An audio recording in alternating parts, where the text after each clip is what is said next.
in a real arm for pain that's in an arm that's not there. After the Vietnam War, I worked a lot with Vietnam vets on post-stress syndrome.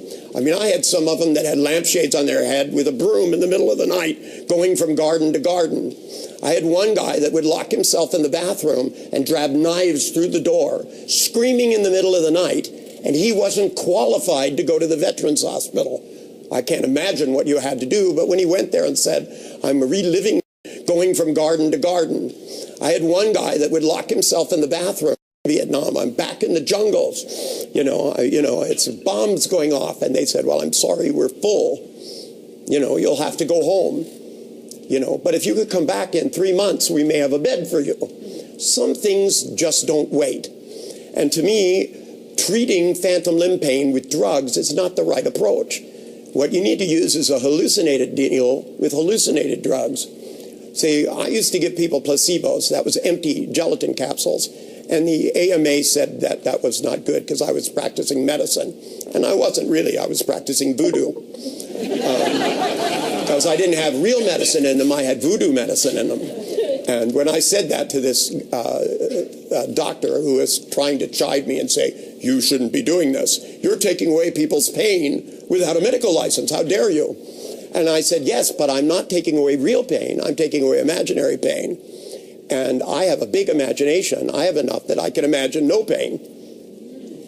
And then I said, do you see my point? And I said, oh, by the way, what was your name? Because, you see, the old handshake interrupt, the one that I developed. Would you come here for a minute? You don't need a mic, or just come here, ma'am. I just wanted to show this to you. That as I evolve things, just stand in front of the chair, though, okay? Just in case. That when I developed the handshake interrupt, what I realized is that if you interrupt a single pattern of behavior and continue it somewhere, it's much better than if you just leave it hanging. So I took Milton's handshake interrupt and I changed it to this. So I just said, look at your hand. Notice the changing focus of your eyes as you close them and drop deep into a trance. That's right. Stand still, though, stiff as a board. That's right, while you relax comfortably. Because that particular handshake interrupt, one where the hand comes out, and rather than doing it, you just gently move it in front of their face and say, look, so that they begin to follow your commands. When you capture the moment, then you can do just about anything. When they say it takes hundreds of hours, I'd like to squeeze the hundreds of hours into an instance so that people can realize in a moment I'm going to reach over and I'm going to touch her on the back, and she's going to have a wildly great feeling, an unexplainable sense of well-being.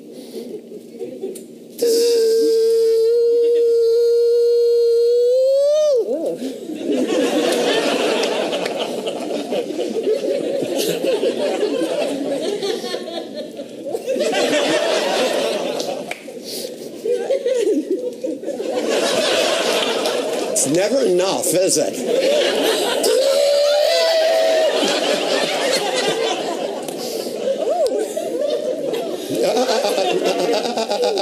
Careful, dear. That's all I give on the first date. Eyes open. There you go. And you... Was that a command? You put it like that, yeah.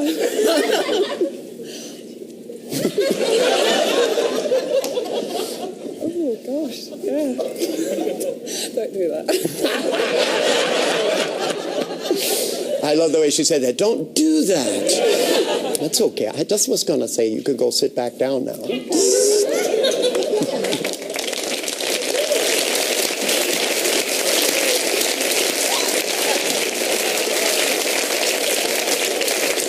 That only works when I do it. If he does it, then something else won't ever work again. Your God is a jealous God. Where did I read that? I read that somewhere once. Anyway, this is just an example of the kinds of things that I expect of all of you to try. Hypnosis is something that has been underdeveloped and underlooked by most people. While they were too busy torturing rats, they didn't have time to see what was possible for human beings. To me, all of it is about learning. And more importantly, learning is what it opens up the doorway to more freedom. And believe me when I tell you, freedom is absolutely everything, and love is all the rest. Thank you very much.